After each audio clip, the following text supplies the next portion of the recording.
Hi, my name is Elettra. They said I manipulated her. They said I preyed on my own grandmother, that I took advantage of the elderly for a piece of property. What they didn't say was how my father tried to change her will, or how my mother begged the nurse to lie for her. They dragged me into court to silence me. But instead, I told the truth. And when the judge heard what I revealed, he turned pale. And my father, he didn't say a word after that.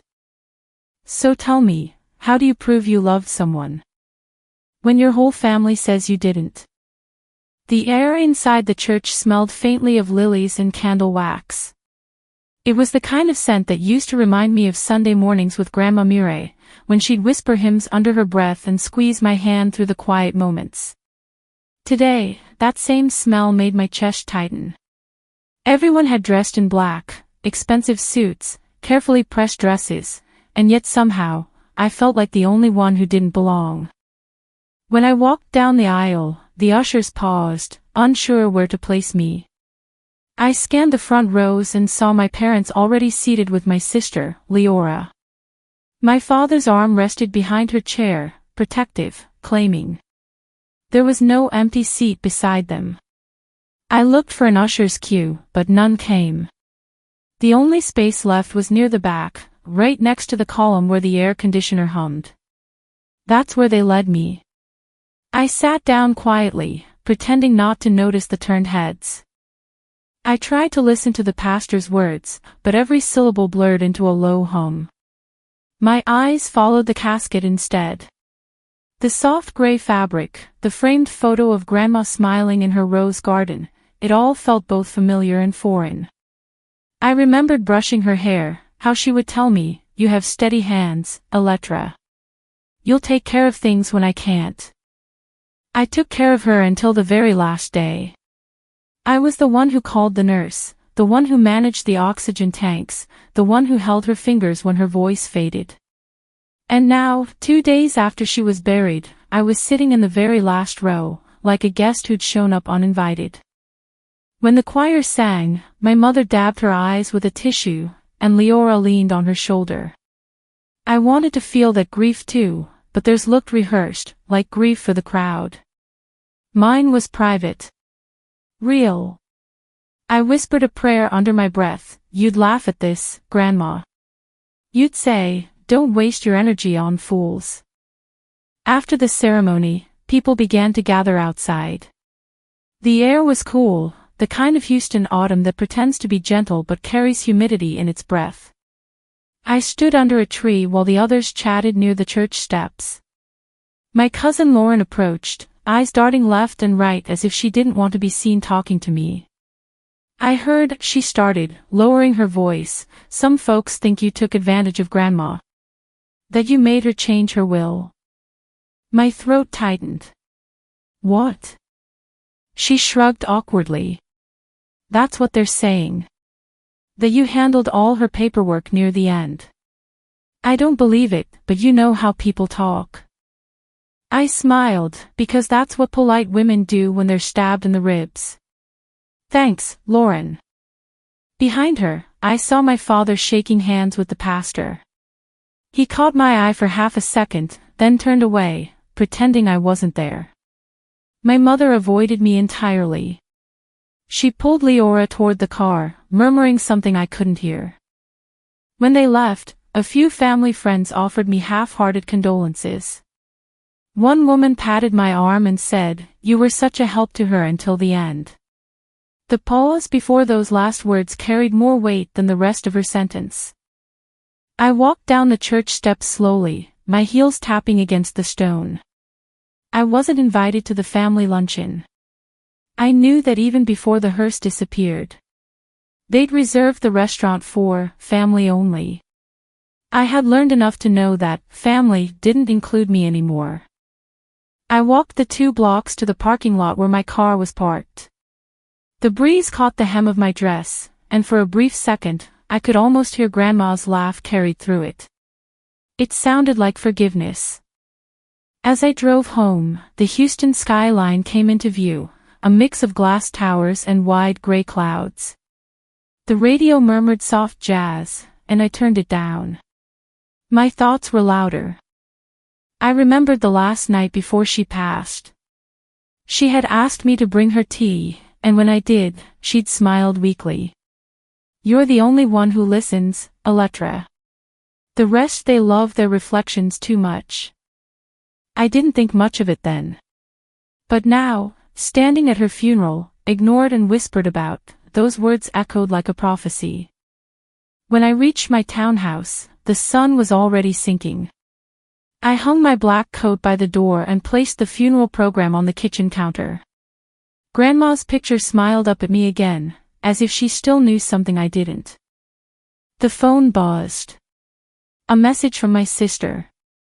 "Leora, don't take this personally, but Mom and Dad need space right now. Maybe skip tomorrow's reading of the will. It's better that way." I stared at the text, then typed back. "Me, it's Grandma's will. I'll be there." Then I put the phone face down and exhaled slowly. I poured myself a glass of water and leaned against the counter. The silence in the room was thick, almost physical. I'd been alone before, but this felt different. This felt like exile. I thought about the seat they'd given me, the one by the air conditioner, at the back, where no one looked twice. Maybe it wasn't an accident. Maybe it was a warning. When night fell, I sat by the window, staring out at the empty street. A delivery truck rumbled past. Someone laughed faintly 2 houses down. Ordinary sounds of a world that kept moving, indifferent. I whispered to the dark, "If you were here, Grandma, you'd tell me to stand tall. You'd say, they can move your seat, but not your worth."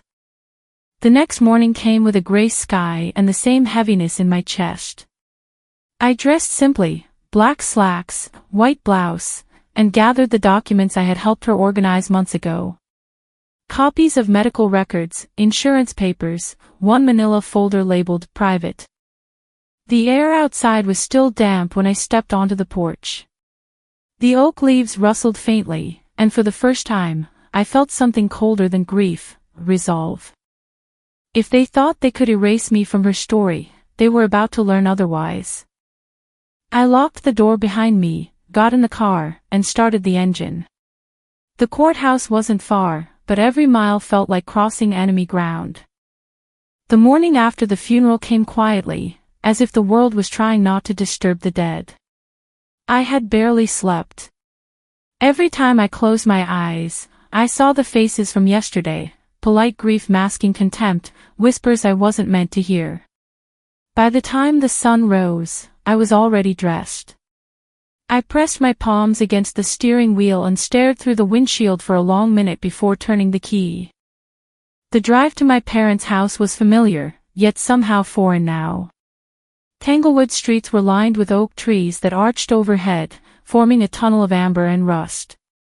When I was little, Grandma used to say they were the family's guardrails. Now they felt more like bars of a cage. The house loomed ahead, white columns, manicured lawn, too many windows for any real warmth. Cars lined the circular driveway.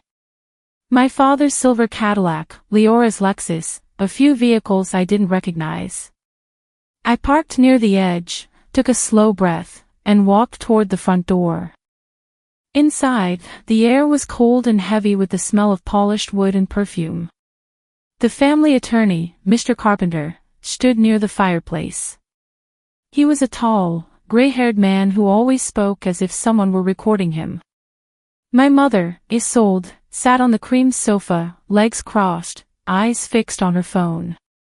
My father stood beside her, straight-backed, controlling every breath like it was a weapon.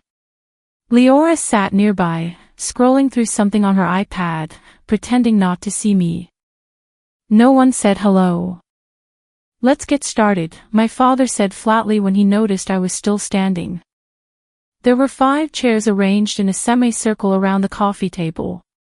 4 of them were occupied. None left for me. Mr. Carpenter cleared his throat, hesitated, then offered a polite nod toward the piano bench in the corner. Ms. Miray's wishes will now be read, he said. So, I sat, again, apart. He unfolded a crisp document from his briefcase, the sound slicing through the silence. This is the last will and testament of Mireille Fontaine, signed and notarized on the 3rd of September 2023. My pulse quickened. That was 2 weeks before she passed. He began reading. The room stayed still until the words came. I leave the whole of my estate, property, financial assets, and personal belongings, to my granddaughter, Alletra Fontaine. The room gasped, like air had been sucked out. Leora dropped her tablet, my mother's lips tightened. My father's face didn't change at first, but his jaw began to twitch. That's ridiculous, my mother said finally, her voice trembling. This has to be some mistake. Mr. Carpenter looked up gently. It's clearly signed and notarized. Isolde stood abruptly. No. This is elder exploitation. This, she pointed at me, trembling, this is abuse. You took advantage of a dying woman. I froze. What did you just say? My father stepped forward, calm but icy. You'll regret this, Alletra. Whatever you pulled, it won't hold up. I didn't pull anything, I said, my voice low. I was there for her when no one else was. You both were in Aspen while she could barely breathe. She didn't even know what she was signing, my mother spat. You isolated her, didn't you? You kept her away from us. That's not true, I said, trying to keep my tone even. She didn't want to be around your chaos. You were fighting about her house before she was even gone. My father's voice cut in, soft and controlled. You'd better stop talking before you say something you can't take back. And then Leora spoke up for the first time, eyes gleaming with something between fear and satisfaction. We saw the footage. I turned slowly. What footage? She looked at my parents, then back at me. From the living room cameras. You forget we had the whole house wired. We saw how you talked to her. You were always telling her what to do, what to sign. You were grooming her. My stomach dropped. Grooming. The word stung. It made me sound like a predator. You think caring for her, feeding her, reading to her every night, that's grooming? Leora didn't blink. You were controlling her, making her feel like you were her only hope. That's manipulation, Alletra. Mr. Carpenter raised a hand. These are serious accusations. Unless you have actual evidence. Oh, we do, my father interrupted. And we'll use it. You may have fooled her, but not the court. I looked from one face to the next, my mother's fury, my father's cold precision, Leora's rehearsed righteousness, and I realized they'd already built their case. Grandma's last words to me, "You'll take care of things when I can't," suddenly twisted in my chest. She hadn't meant just her affairs. She meant this moment. I stood up slowly, the piano bench creaking beneath me. So this is what it's about, I said. Money. My mother laughed once, bitterly. Don't make it sound noble. You wanted control, and you got greedy. Now you'll face the consequences. Consequences. I said. You weren't even here. You don't know what she went through. She was confused, Leora said softly. You made her think we were villains. Did I? I asked. Or did she see it for herself? My father slammed his hand on the table. Enough. The sound echoed through the room. Even the attorney flinched. He straightened his tie. Mr. Carpenter, please hold that document. We'll be contesting it. We believe this will was created under undue influence. Mr. Carpenter hesitated. Sir, unless you can provide proof. We'll get it, Leora said quickly. The footage will show everything. I wanted to scream, but instead I laughed quietly. The kind of laugh that comes from somewhere past exhaustion. You really think you can erase me that easily? My mother's reply was soft but final.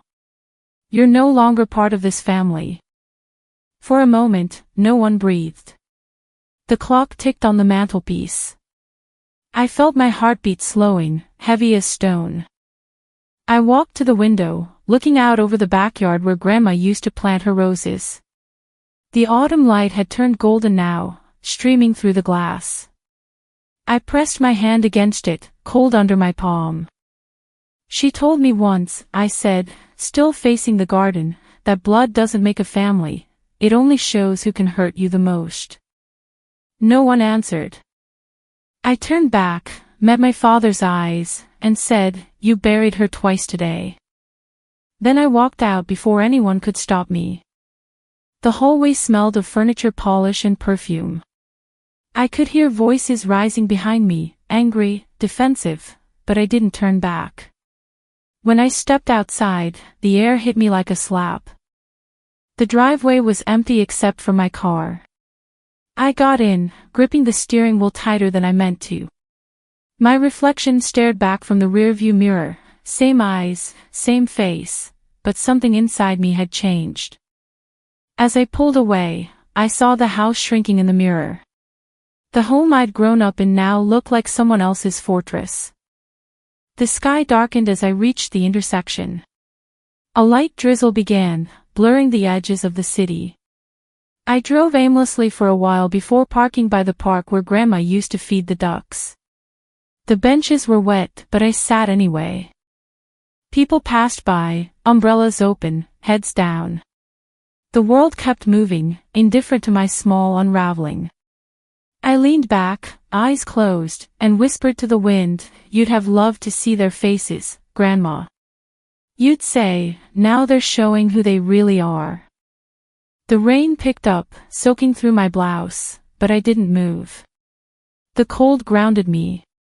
It reminded me that I was still here, still breathing, still standing, even if they wanted me gone. Somewhere deep inside, under all that hurt, something steadier began to form, a plan, maybe, or a promise. They thought they could twist the story. But I had lived it. I opened my eyes, wiped the rain from my cheeks, and whispered, If they want a war, I'll bring the truth. The voice inside the drawer. I felt the hum of the air conditioner before I even stepped into my apartment. It was 11:30 p.m., and the streetlights outside cast long, cold shadows over the hardwood floor of my midtown Houston flat. I dropped my keys on the small table near the door and exhaled. The house felt empty. For the first time, I realized I wasn't sure if it was hers any longer. It had been 2 days since the will reading. 2 days since the moment I'd been told, in so many words, that my grandmother's love didn't count unless I followed the version of loyalty my parents demanded. I stood in this room now surrounded by stillness, as if I'd stepped into a photograph of a life frozen. On the bookshelf, our last photograph together, Grandma in a wide-brimmed hat, smiling at the roses she planted. On the desk, a last teacup she'd left behind, a sprig of lavender dried in the corner. I hadn't touched anything yet. I didn't want to disturb her presence. My feet carried me to the writing desk she once used, its surface rich with circular nicks and a thin layer of gray dust I'd ignored. I sat down, pulled the drawer open, and let my hand drift across the familiar grain of the wood. In the back corner, beneath the ledger I'd helped her organize, I found something new, a slim USB drive. Wait, no label. But when I turned it over in my fingers I saw my grandmother's small handwriting, for her. My heart skipped. How long had the drive been there? Why didn't I find it sooner? I paused, remembering her voice the day before she died, Elettra, you're the one who sees me. Now I wondered if I'd only heard it when it mattered least. I clicked open my laptop, the screen's glow harsh in the dark room. I plugged in the drive. The file icon appeared, MFA_recording_1. I hesitated, finger hovering. Then I clicked. Her voice came through the speakers, soft, clear though thin with age. If you're hearing this, then they've probably tried to take everything from you. I felt as though the air around me shivered. I kept my eyes on the screen while her voice filled the silence. You cared for me when others walked away. You were steady. Don't let them rewrite my story. You know what's at stake. Tears gathered, and I swallowed. I thought of the hospital rooms, the late nights, the times I clipped her nails, cooked her chicken soup, read the same book for the 5th time while she drifted in and out of sleep. My sister, my mother, even my father had told me those nights didn't matter. That I was too close, that I was making things worse. Now I heard her acknowledging it all, not as service, but an act of love. I closed the laptop and sat back, wrapping my arms around myself. The recording wasn't just a comfort, it was a revelation. They had insisted she was weak, confused, manipulated. But here she was, bold enough to create a recording for me. She knew what would come. She was prepared. I thought of the folder marked private that Grandma and I had labeled together months ago. I remembered the evening I held her hand in that same chair, saying, "I'll protect you, Grandma." She'd squeezed my fingers and smiled faintly, whispering, "Let me do one thing for you instead." Now I realized that thing was this recording. A shield I never asked for, but desperately needed. I leaned forward and opened the private folder. Inside were papers, medical forms, letters rejecting nursing home placement, a note signed by Grandma that read, "I will not give up my home for someone else's comfort." My mother had tried to get her to sign those forms, remembered it myself. The red type said, "Admission consent, assisted living facility." My mother's name appeared there, beside the signature of the nursing home agent. My heart pounded. So this was the chessboard. I was one move deep now. I stood up and paced the living room. Outside, the night wind rustled the oak leaves.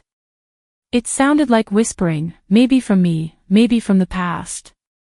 I walked to the window and looked down at the street below, parked cars, a lone jogger ankles visible, a street lamp casting a halo. Life was carrying on. But inside me, something pivoted. I pulled the folder to the coffee table, sorted pages into 2 piles, evidence and context. Woman at the courthouse would ask for proof. But I would give them a story, one they couldn't ignore. I recalled my grandmother's house, pressed leaf roses under glass, the memory of her telling me that I had steady hands. The notes weren't just paperwork, they were history. And I would play the recording.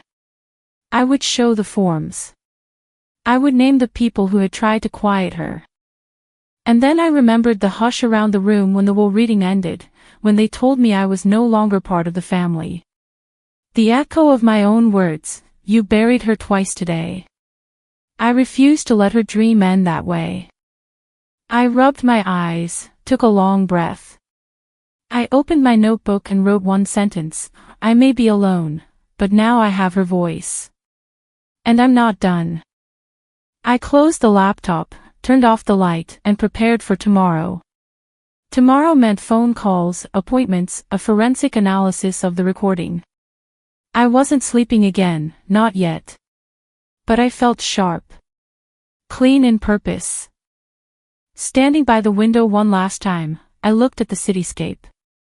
The lights of Houston shimmered like distant stars, but tonight one of those lights was mine. I whispered to the darkness, "You built your house on silence. I'm building mine on truth." The week passed like a slow fever. Days bled into each other, work, silence, the faint hum of the refrigerator breaking the stillness. I thought the storm had paused, that maybe they'd retreat, or at least wait for me to breathe. I was wrong. It was Thursday morning when everything changed again. I was halfway through a meeting at the office, marketing briefs spread out on the conference table, when a man in a gray suit appeared at the door. He carried a thick white envelope with my name typed across the front. "Miss Fontaine?" he asked.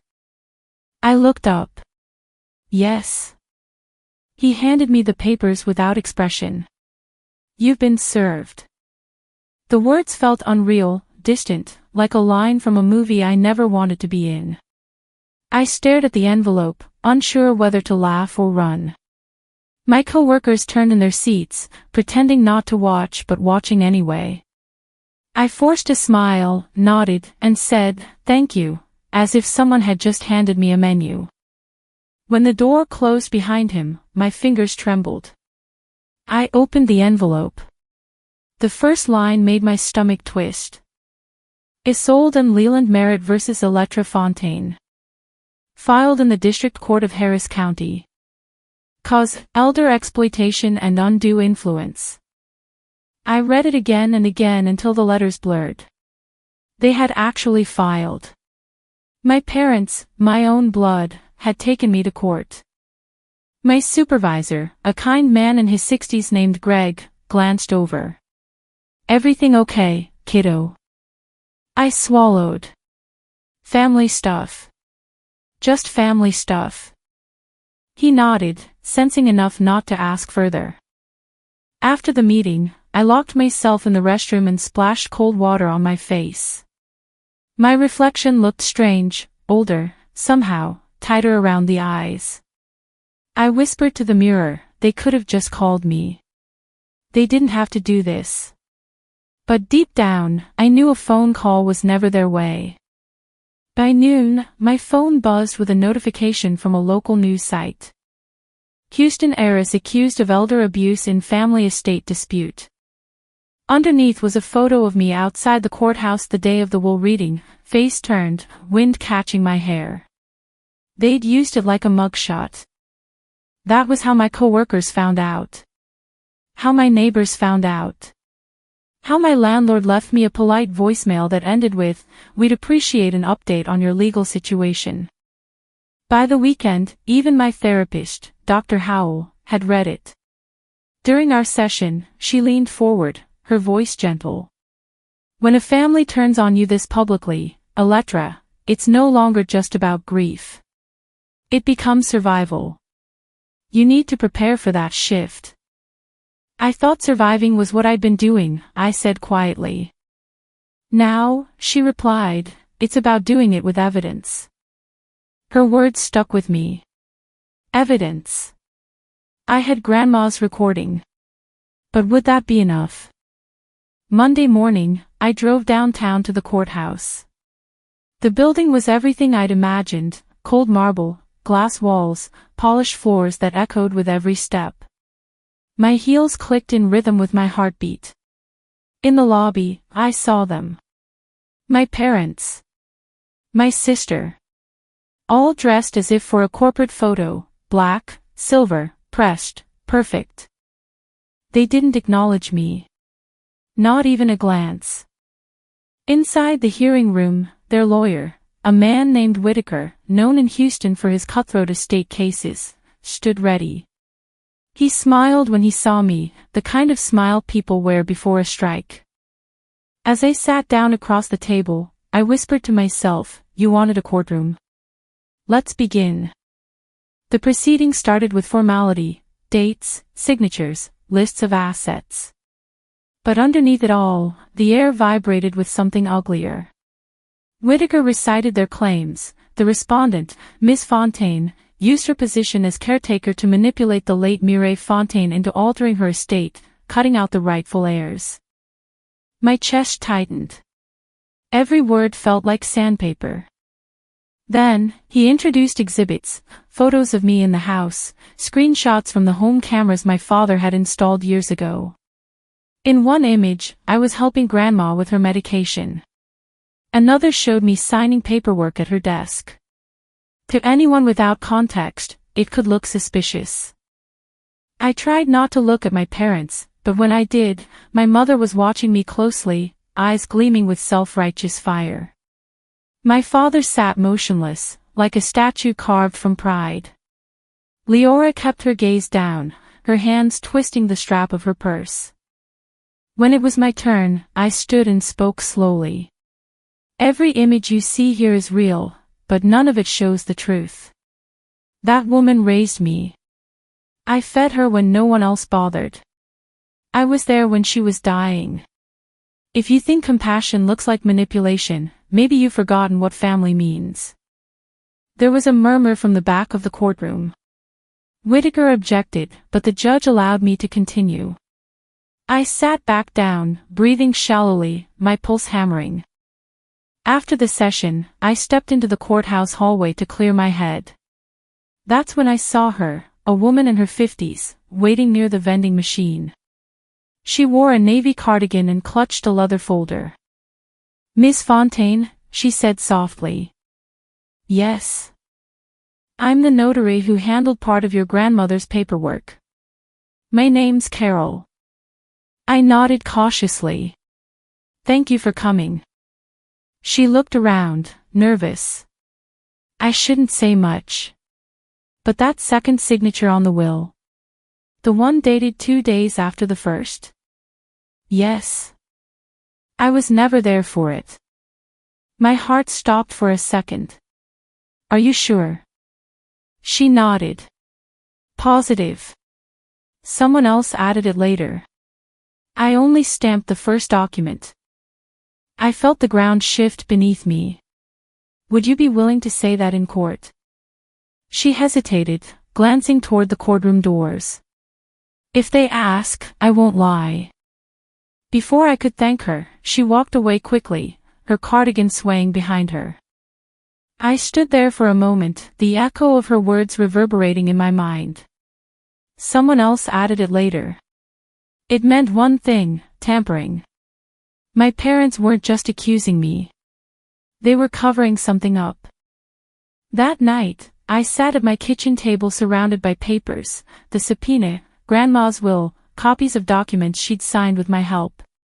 I highlighted dates, cross-checked signatures, lined up every inconsistency. Then I picked up my phone and called an attorney I'd researched over the weekend, Daniel Perez, a quiet but relentless defense lawyer known for taking underdog cases. When he answered, I said, "Mr. Perez, my name is Elettra Fontaine. I think my family's trying to rewrite a dead woman's last words." He paused before replying. "Sounds like we have work to do. Meet me tomorrow morning." After hanging up, I sat back in silence. The apartment was dim, lit only by the lamp on the counter. I walked to the mirror by the front door. My reflection looked steadier now, tired, yes, but awake. "You wanted a courtroom," I whispered to the woman in the glass. "Let's begin." The courthouse smelled of recycled air and tension. I'd been here enough times in the past 2 weeks to know which elevator stalled, which security guard nodded too long when checking IDs, and which corners of the building carried echoes long after a conversation ended. This morning was no different, except for the weight pressing at the base of my throat. Pre-trial mediation, they called it. A polite word for open warfare behind closed doors. The conference room they placed us in was too small for the emotions it was about to hold. A rectangular table, water bottles lined up like soldiers, a wall clock ticking too loudly. My attorney, Daniel Perez, sat beside me, calm as stone. Across from us were my parents and their lawyer, Whitaker, the man who smiled like he was paid per smirk. The mediator, a gray-haired woman named Judge Rollins, opened the session with her soft, neutral voice. "We're here to explore settlement options before this goes to trial. I encourage everyone to remain respectful and remember why we're here: family resolution." Family. I almost laughed. My father leaned back, arms crossed. Resolution would mean my daughter stops pretending she's a victim. "Mr. Merritt," Judge Rollins warned. "Let's maintain civility." I looked directly at him. "You want resolution? Then stop lying to yourself." The mediator raised a hand gently. "Ms. Fontaine, please." I nodded, though my hands trembled under the table. The last thing I wanted was to let them see it. Daniel started, voice level but sharp. My client is open to settlement discussions. Her only condition is that the will remains intact, as signed and notarized by the late Mrs. Mireille Fontaine. My mother scoffed, flipping through her folder. You mean the document she forced an old woman to sign while under medication? Objection, Daniel replied, calm but firm. Accusations are not evidence. Leland's voice sliced through. We have proof, and when this goes to court, you'll see what a jury does with people like her. My chest tightened, but I forced a small smile. You mean people like me, your daughter? He didn't blink. Not anymore. The words hit me harder than I wanted to admit. I swallowed it down. I leaned forward slightly, my voice steady. We can walk away from this with dignity. Grandma wouldn't want this, she'd want peace. She'd want the truth to stay clean. My father's laugh was quiet but cruel. You're either delusional or calculating, either way, we'll bury you legally. Something inside me shifted. The air in the room thickened, slow and electric. I turned to my mother. You think I haven't seen your messages to the nurse? I said softly. You think I don't know what really happened that night at the hospital? The entire room froze. Her face drained of color. What are you talking about? I held her gaze. You know exactly what I'm talking about. For a moment, the clock stopped ticking. No one moved. Then Daniel gently cleared his throat, breaking the silence. Perhaps we should take a brief recess. The mediator nodded, relief flickering in her eyes. 10 minutes. Everyone rose slowly. My parents left the room first, whispering furiously as they walked out. Whitaker followed, pretending to check his phone. I stayed seated. My hands were still on the table, steady now. Daniel leaned closer. What was that? A warning, I said quietly. They've been rewriting every part of her story. I needed to remind them I have mine. He looked at me for a long moment, then nodded once. You just threw the first stone. Be ready for the avalanche. When the door shut behind him, I allowed myself one deep breath before walking to the hallway. The fluorescent lights buzzed faintly overhead. I was about to turn toward the restroom when I heard voices, familiar ones, coming from just around the corner. You knew about the extra will, my mother hissed. Don't lie to me, Leland. I stopped cold, staying hidden behind the cracked door. I didn't know she'd die so soon, my father said, his tone low but urgent. I thought we'd have time to talk her out of it, to convince her to change it back. So you did let her sign it? She insisted. What was I supposed to do, fight a dying woman in her own house? My mother's voice trembled between fury and fear. You've ruined us. If this goes public. He cut her off sharply. If you hadn't pushed so hard for that nursing home, none of this would have happened. She hated you for it. A heavy silence followed.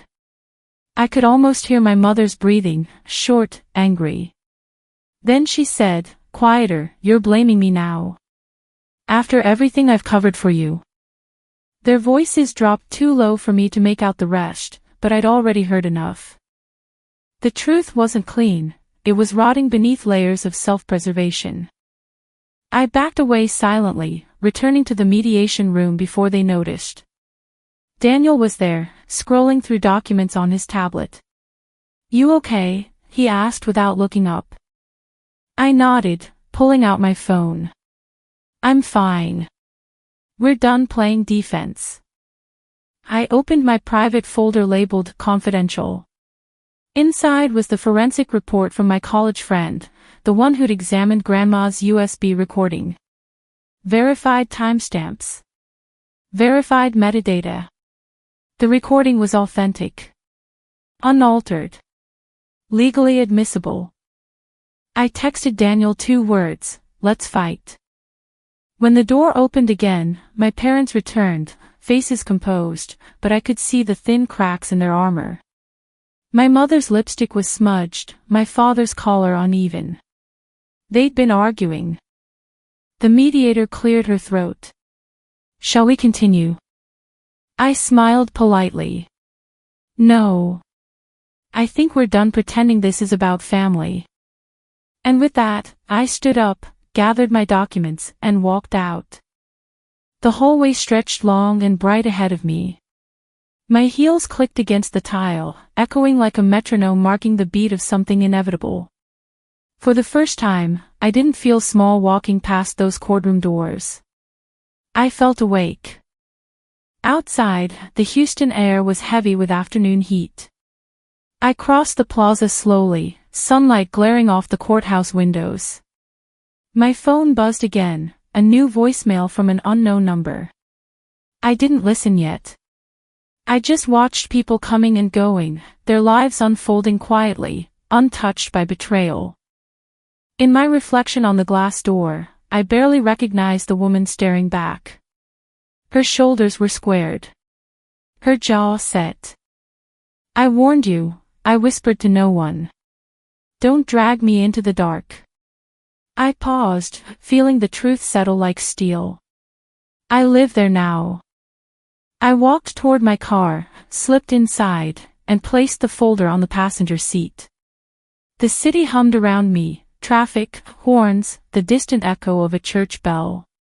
My hand brushed against the recording still saved on my laptop, waiting for its moment.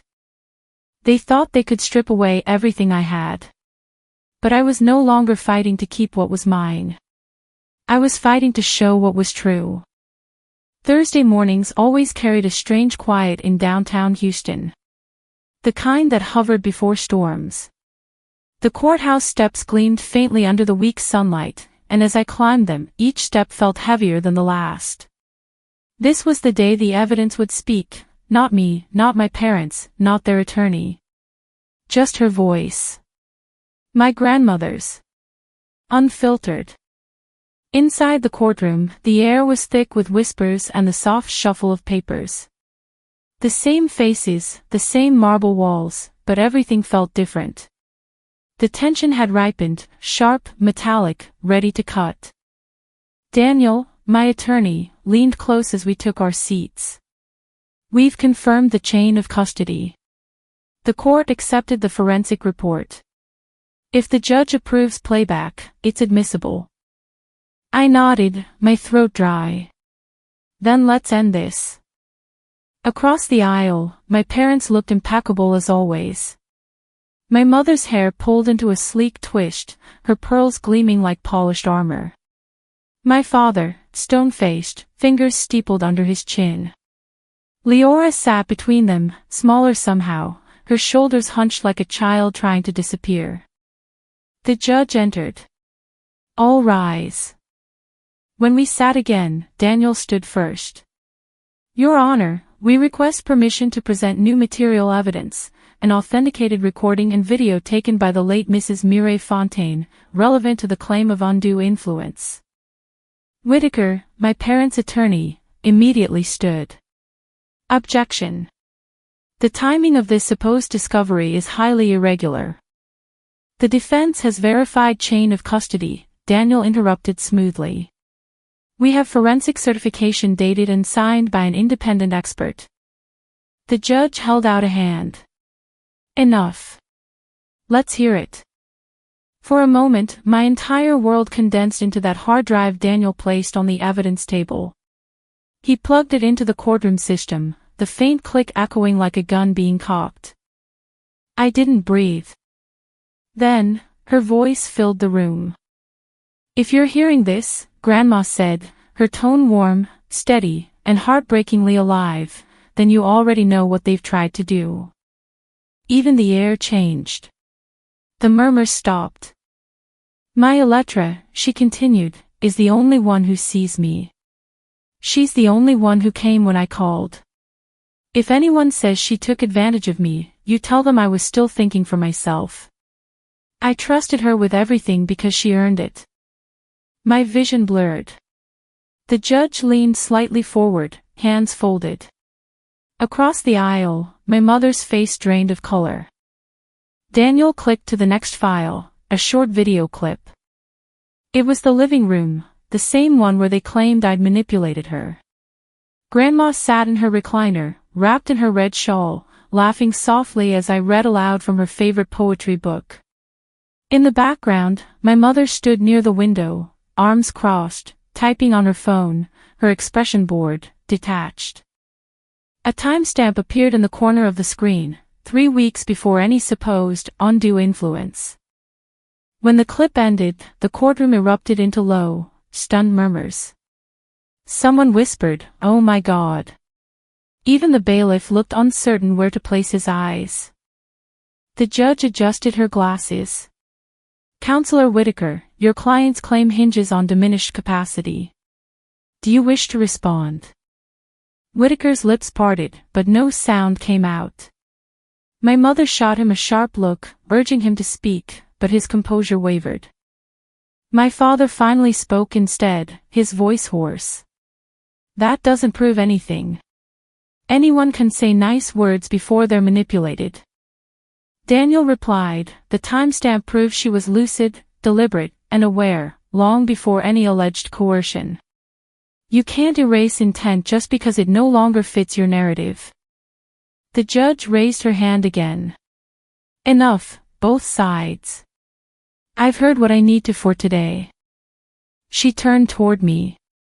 "Ms. Fontaine, the court acknowledges the admissibility of this evidence. Further review will continue tomorrow." As the gavel tapped, my knees nearly gave out, not from fear, but from relief. For the first time in months, the truth had a sound. I gathered my papers with shaking hands.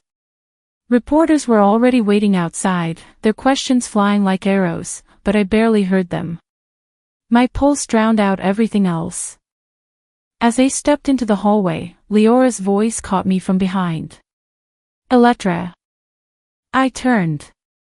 She looked pale, her mascara slightly smudged. "Can we talk?" "Just a minute." Daniel glanced at me, then nodded and stepped aside to take a call. We moved a few feet down the corridor, away from the cameras. The silence between us was fragile. "I never wanted it to go this far," she whispered. "Then why didn't you stop them?" I asked quietly. Her eyes flickered with shame. "You don't understand. Mom, she said if I didn't back her, she'd cut me off. Dad, too." Leora, I interrupted gently, "this isn't about money. It's about Grandma's name." She bit her lip. "I know. And maybe tomorrow maybe I'll say something different." Something in her tone, a trembling honesty, made my chest ache. I stepped closer. "You saw what they did to her, didn't you?" She hesitated, then nodded faintly. "She didn't want that nursing home. She begged Mom to stop pushing it. And I did nothing." Her voice cracked on the last word. I wanted to be angry, but instead I just felt tired.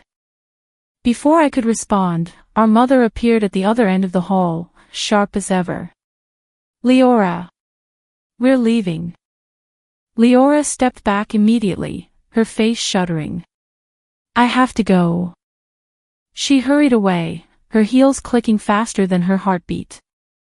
I stood there for a long time after she vanished through the doors. Maybe this was what winning looked like, hollow, necessary, half tragedy and half justice. Daniel rejoined me, holding his tablet. "The judge's reaction was good," he said softly. "You shifted the balance today." I nodded. "It's not over."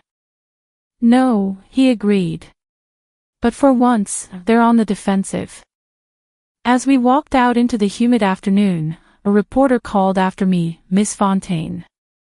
How does it feel to finally be heard?" I stopped on the courthouse steps and turned just enough for the cameras to catch my face. "It feels," I said quietly, like my grandmother's still standing beside me. The words left my mouth before I'd even thought them. But as I said them, I felt her there, the warmth of her hand on mine, the faint scent of her lavender soap, the echo of her laughter. The crowd murmured, flashes popped, and Daniel guided me toward the car. The moment felt strangely peaceful, suspended between exhaustion and victory. When I sat inside, I looked at the courthouse through the window. My mother was still standing there, speaking to reporters, lips moving fast. My father beside her, expression unreadable. But between them, Leora looked down, hands clasped, as if praying for something neither side could give her. I turned away and exhaled. Her voice was enough, I murmured to myself. It always was. For the first time in months, I allowed myself to smile. Not a big one, not triumphant, just quiet. The kind of smile that says you made it through another round. But I knew this wasn't the end. It never is, when truth threatens people who've lived too long in lies. Because when they realized I wasn't stepping back, they brought out the ugliest weapon they had. The final weapon. The next morning, the sunlight seemed sharper than usual, slanting through the courthouse windows and catching on the polished marble floor like a spotlight. I stepped into the building early, alone. My heels echoed in the empty lobby as I approached the security line, a sense of readiness buzzing in my chest that I hadn't felt in months. They thought they owned this fight, but today I'd prove otherwise. I felt the familiar hum of tension in the courtroom before I even entered. Their lawyers were already there, filing motions, whispering to each other in hushed tones. I took a deep breath and reminded myself of Grandma's voice, "She is the only one I trust." That was my anchor. When I sat down next to Daniel, he leaned close and whispered, "They filed a motion to dismiss your evidence as emotional manipulation." I nodded, steady. They're desperate now, that's when they're most dangerous. The judge called the courtroom to order. Whitaker rose, cleared his throat, and with a glare aimed at me he began, "Your Honor, the defense's recent discovery is nothing more than theatrics, an attempt to sway public opinion, not the law. They will argue Grandma named Miss Fontaine the sole heir, yet we contend these materials were created under undue influence and are therefore invalid." My muscles stiffened but my expression remained calm. I'd anticipated this. Daniel's fingers tightened around the folder he held. Then it happened. I reached into my purse, removed a slip of paper, and passed it quietly to Daniel. He stood, asked permission, and laid an old iPhone on the evidence table. A hush fell. Lawyers tensed. Cameras clicked. The judge adjusted her glasses. "Counselor Fontaine," she said, "are you presenting further evidence?" "Yes, Your Honor," Daniel replied. He tapped the phone, and I watched the screen change to a voice memo titled, "If They Try." I closed my eyes for a second, picturing Grandma in her living room. When I reopened them, I faced the courtroom. The recording began. Her voice, tender and firm, "I know they'll try to erase her. But this is my will, she is the only one I trust." My breath caught. The judge's pen hovered over her notes. In the gallery, my father's jaw dropped. My mother's face went pale. My sister Leora's head bowed. One piece of evidence, one voice memo, and everything tipped. Afterward they played a series of handwritten pages, Grandma's will, ink smudged at the corners. On the back of one page, in her looping script, "For my little wildflower." It was a nickname only she called me. The courtroom murmured. Whitaker's face turned red. My father's fingers drummed on his desk. The judge ordered a handwriting and fingerprint analysis, immediate. As the proceedings adjourned for lunch, I felt a lightness I hadn't known in weeks. The truth had been weaponized. In the hallway, I spotted Leora leaning against the wall, her eyes rimmed with tears. I approached carefully. Leora, I said softly. She looked up, eyes vulnerable. Elettra, I never wanted this to go this far. Her words landed with the weight of a confession. I nodded. Then stop it before it tears everything irrecoverable. Her glance shifted to our parents' lawyers across the hall.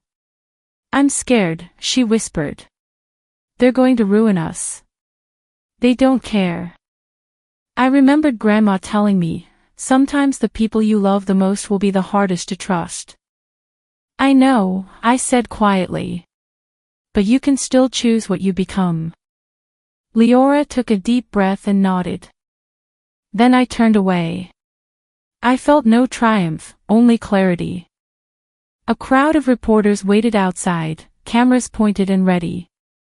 A voice asked, Miss Fontaine, how does it feel to have her voice speak for you?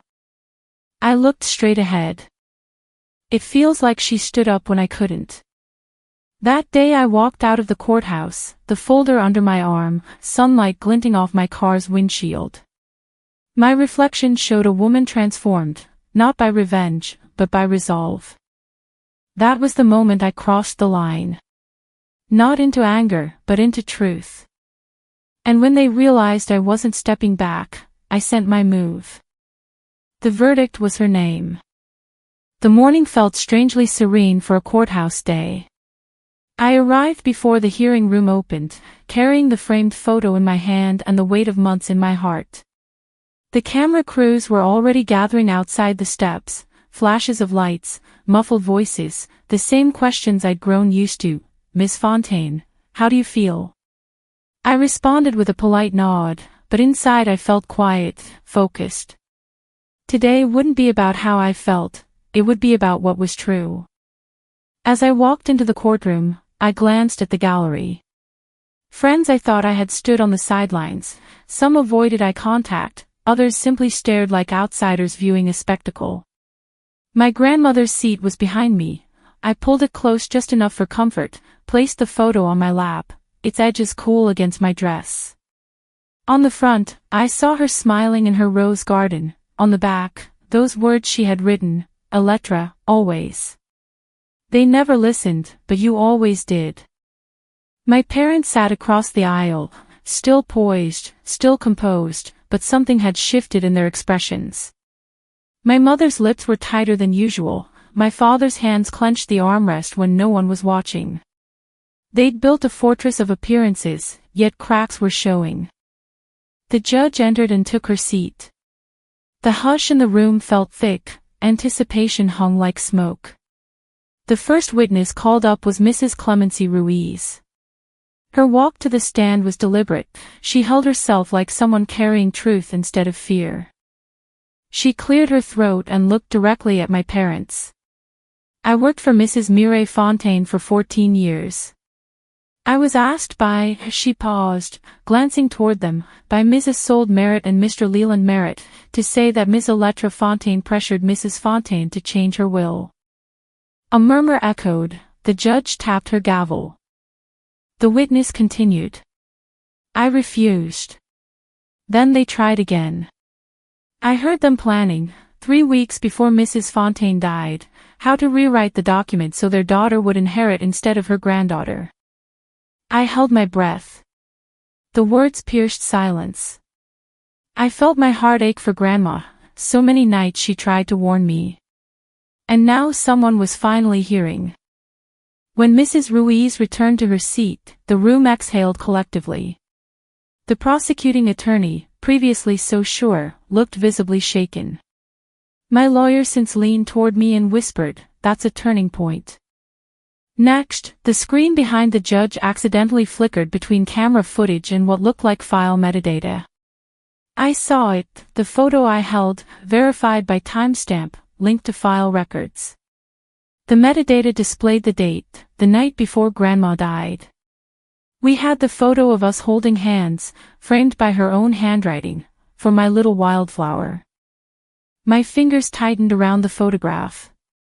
It wasn't just evidence, it was love. It was memory. It was right. My mother's face went ash gray. She looked as though she had swallowed something poisonous. My sister Leora, seated beside her, stared down at her lap, her hands clasped like she was pleading with them to make this go away. The judge cleared her throat. "Miss Fontaine, would you like to address the court?" I stood slowly, feeling every eye on me. I inhaled, long and steady. I looked at the judge, then scanned the room, past my parents, to the gallery, to the cameras, to the woman I promised I would honor. "Your Honor, this case has always been about a woman who loved her granddaughter and trusted her, despite being surrounded by voices telling her otherwise. My grandmother wrote this note. She set this intention. And today, I simply stand by what she asked." There was silence then, thick and heavy. The judge nodded. "Thank you. The court will recess for deliberation and will announce its ruling at 1:30 this afternoon." I sat down and felt a strange calm spread through me. The tension hadn't left, it had just been replaced by clarity. I wasn't waiting for justice anymore. I was watching it happen. In the hallway, the reporters gathered. My mother passed them with pale face and stiff shoulders. My father followed. When I emerged from the courtroom, a microphone was thrust at me. I didn't talk. I didn't need to. I just held the photo in front of me, showed the back inscription, "For my little wildflower." The flashbulbs popped. The click of cameras felt like applause. No words, just truth. Lunch passed in weird detachment. I returned to my apartment briefly. My friend Clemency called. "You're doing okay?" she asked. I paused. "Better than I expected." She laughed softly. "Maybe justice isn't about being perfect.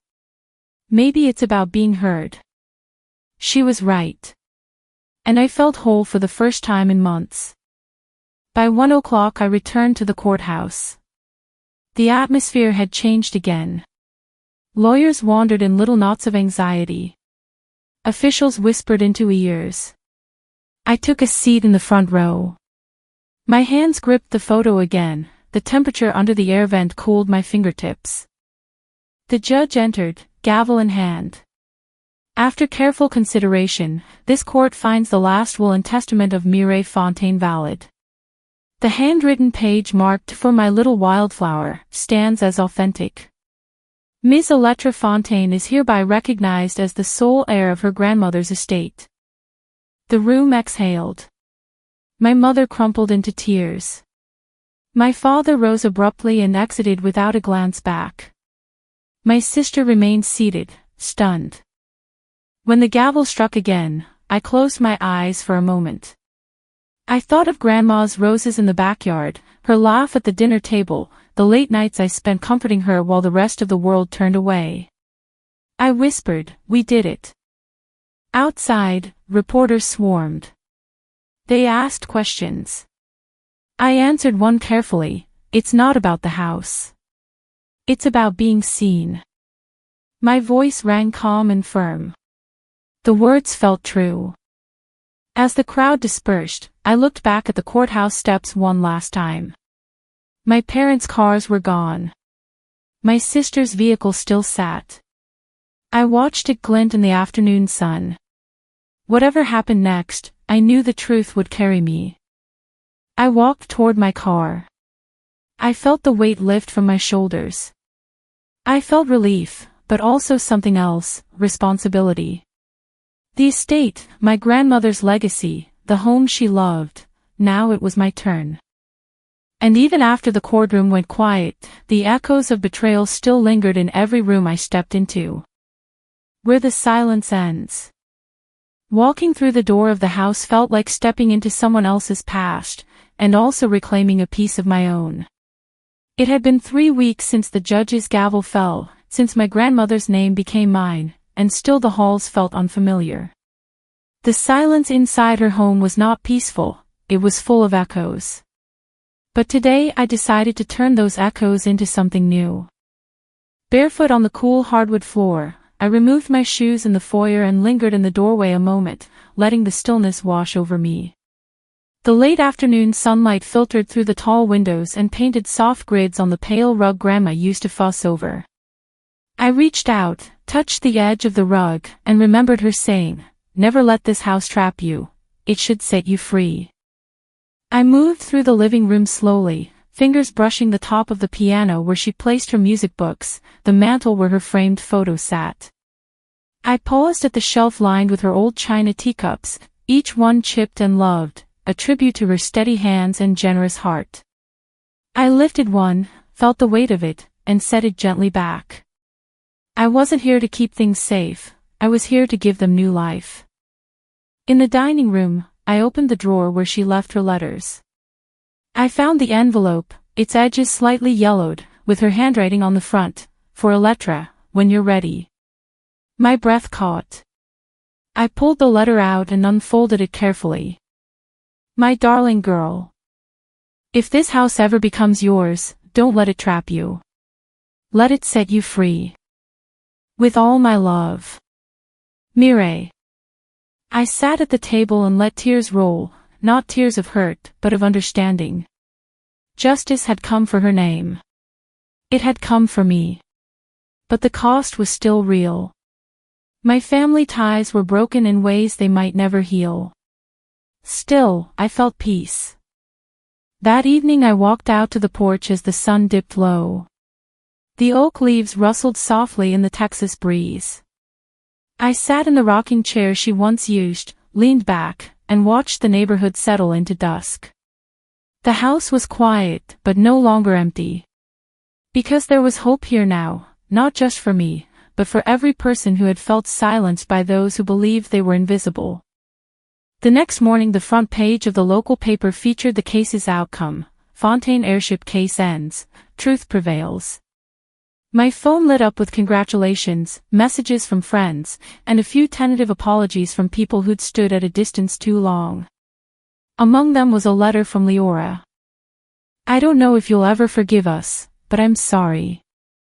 I read it by the window while the kettle boiled, the steam like a faint whisper of what could come next.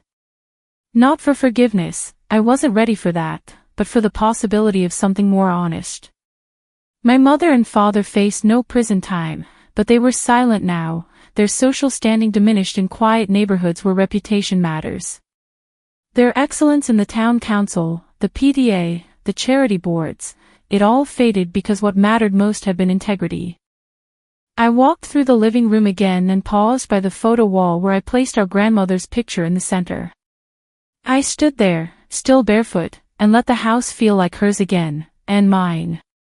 I realized the legal battle hadn't given me everything. It gave me right.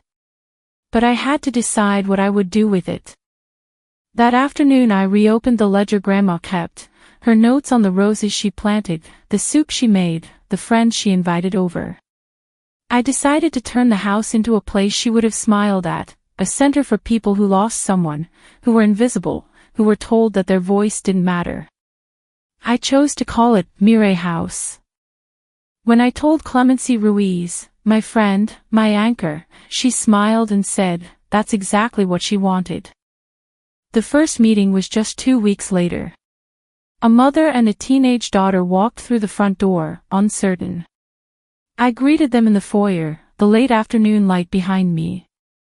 I offered them tea in those chipped cups, told them Grandma's story, told them mine. The daughter looked up at me and said, I thought no one would ever listen. And I replied, my grandmother told me once, being seen is the first step toward healing. In that moment, the house which once silenced me, this space built on secrets and suppressed voices, became the place that gave them voice. The door closed behind them, and I listened to the rustle of papers, the quiet breath of hope. Outside, the wind picked up, stirring the oak branches. It sounded like applause. Justice can be lonely, but it brings peace when it honors love. The law may not fix everything, but truth gives you something to live by. And here I stand, not as the victim they painted, but as the woman my grandmother trusted. Footsteps echoed in the empty hallway, soft and sure. The roses she planted behind the house were blooming again, wild and unwavering.